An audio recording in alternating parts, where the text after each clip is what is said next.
आपण पाहत आहात लोकदिशा न्यूज। ब्रेकिंग धक्कादायक न्यूज। शासकीय अधिकारी दीप्ती येवले नामक इलेक्ट्रिकल इन्स्पेक्टर यांनी संध्याकाळी पंचनामा करण्यासाठी धावती भेट घेतली। शेतकऱ्यांना विश्वासात न घेता मनमाने कारभार करत पंचनामा केला असल्यामुळे त्यांनी लिहिलेला पंचनामा अशा प्रकारे साधे डाळिंबच्या बागेमध्ये येऊन शेतकऱ्यांच्या अडचणी सुद्धा जाणून घेतलेल्या नाही।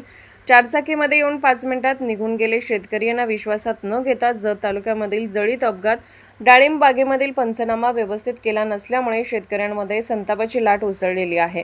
लवकरात लवकर शेतकरी उपोषणास प्रांत कार्यालयासमोर बसणार आहे। शॉर्ट सर्किटमुळे शेतकऱ्यांची बाग जळालेली आहे।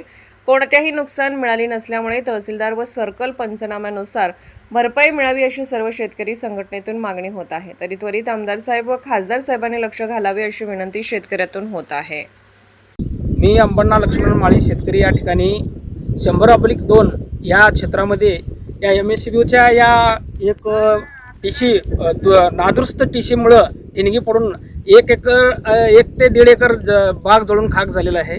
बघा या ठिकाणी कसं म्हणजे आग तिकडं पळत जाऊन आमचं डाळिंबचं बाग पूर्णपणे नष्ट झालेला आहे। 5 एकर सगळं जळून। मी श्रीशैल रायगोंडा कोरे 100/2 गट नंबर श्रीशैल रायगोंडा कोरे शेजारी आमचा बाग असून आणि 2.5 एकर शेती जमिनीतला सगळं गवत चारा जळून गेलेला आहे जनावरांचा।